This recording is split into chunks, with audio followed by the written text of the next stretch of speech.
Berjumpa kembali dalam program Bible Everyday dan saya mengajak Anda hari ini belajar di Mazmur pasal yang ke-60.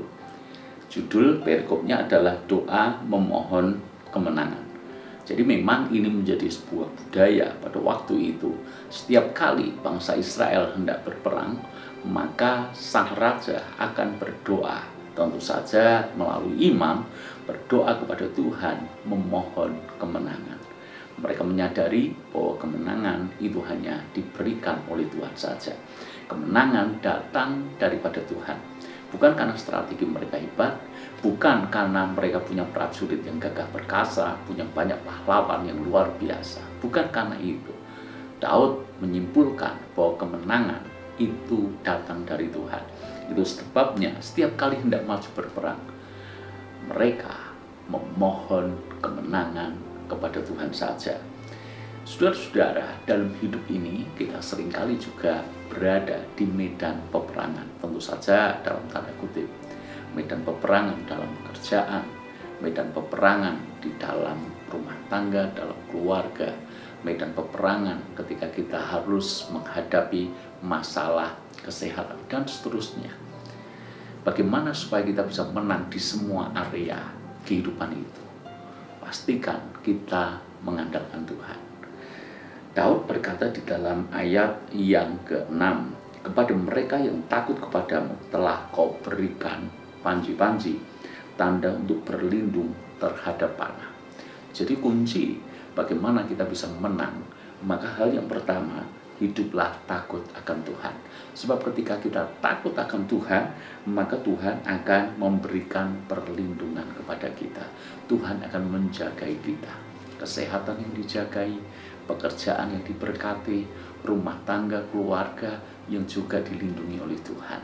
Apalagi jika Anda memiliki anak yang bertumbuh, beranjak dari remaja menjadi lebih besar lagi, menjadi anak muda, harus kuliah di luar kota, harus bekerja di luar kota. Kita tidak punya kuasa untuk memonitor mereka 24 jam.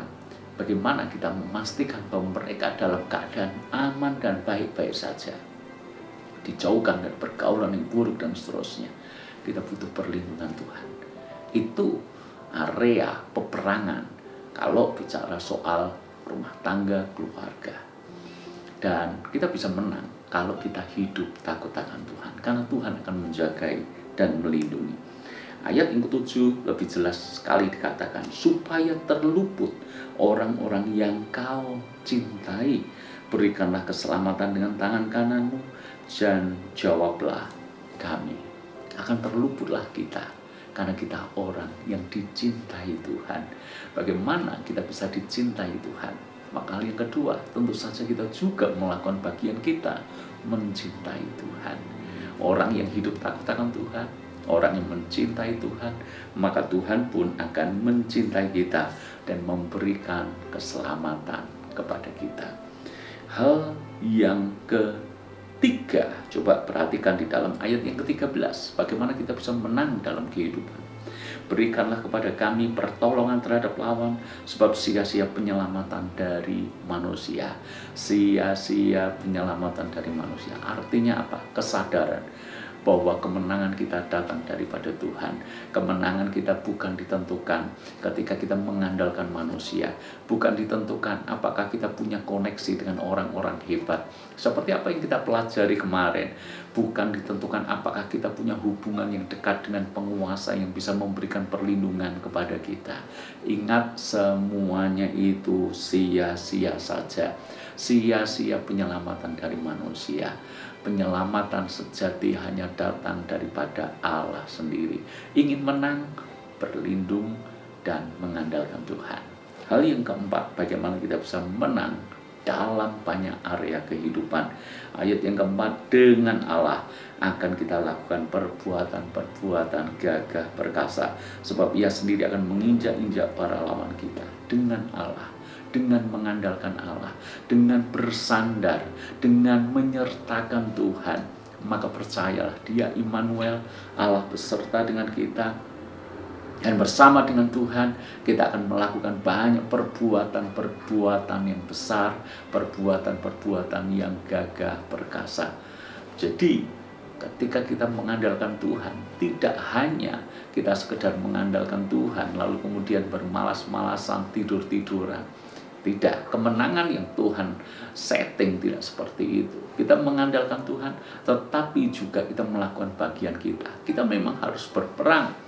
Dan kalau dalam bahasa Alkitab di ayat 14 ini, kita melakukan perbuatan-perbuatan gagah perkasa. Artinya apa? Ya kita memang harus melakukan bagian kita. Kalau kita bekerja, ya bekerjalah dengan rajin, bekerjalah dengan tekun. Jangan menyerah, penuh dengan semangat, miliki hubungan yang baik. Kalau dalam keluarga, ya kita harus membangun hubungan dengan istri, dengan suami, dengan pasangan, dengan anak-anak, menyediakan waktu. Kalau kita berhubungan supaya kita bisa menang di area kesehatan misalnya, ya kita melakukan bagian kita. Kita jaga pola makan, kita memiliki istirahat yang cukup, kita berolahraga secara rutin dan seterusnya. Kita mengandalkan Tuhan, tapi juga melakukan bagian kita.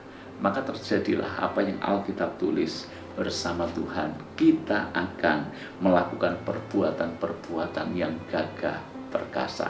Doa saya, Anda dan saya akan menjadi pemenang-pemenang di semua area kehidupan. Tuhan berkati.